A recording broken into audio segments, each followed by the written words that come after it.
Thanks. I think the questions around sustainability, particularly for nonprofit organizations, are really important questions. And I think for the Global Fund, we know that firsthand because we have to deal with our own sustainability as well. And I think it's one of the things that perhaps places us in a different position vis-a-vis our grantees, because we know from our own experience what it's like to write a proposal, how it is to be on the receiving end of a no, and how difficult it is when people say, well, but you've grown, you've done so well, now you don't need our grant. Our grant doesn't mean that much anymore, when we know that every small bit makes a difference.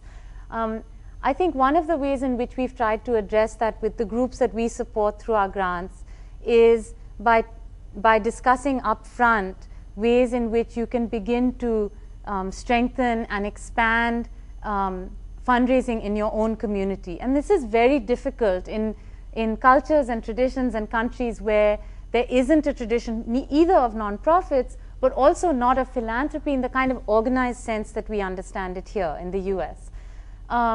On the other hand, I think that most organizations have some sense of how to raise resources in one way or another.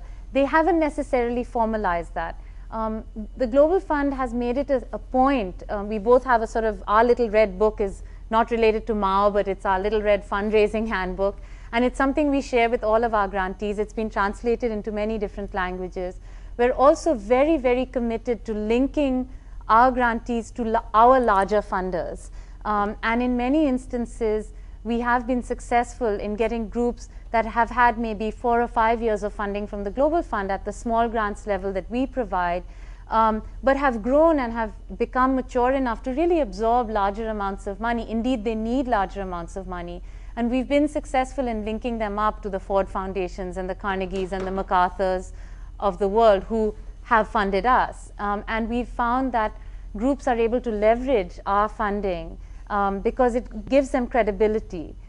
So that's another way. But I think the third point, which I think is an important one to make, is we have to be very careful about when we use the word sustainability, not confusing that with somehow needing to having sort of a profit-making, income-generating venture that somehow provides the money for the nonprofit organization to do its work. And the reason for that is, I think we have to appreciate that in many of these countries, nonprofits exist precisely because the state is failing in some of its key responsibilities to deliver key services and basic services to its people, or the private sector has failed to acknowledge that there are a set of things that are its responsibility. And so to then turn around and say to a nonprofit, well, you know, after 3 years of funding, you should be on your own and show us how you can be sustainable, is, I think, a really very problematic way in which to look at this whole question.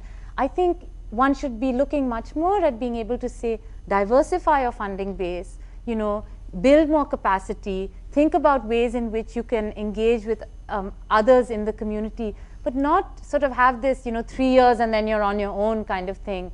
At the Global Fund, we've had a very strong commitment not having that kind of an approach. Many people say, but you've been funding organizations for years, and we talk about the fact that it took many, many thousands of years for gender inequality to get to where it is, and you don't kind of change the practice of FGM or dowry deaths or gender-based violence in one or two years. So I think that's sort of a combination of ways in which we look at those issues.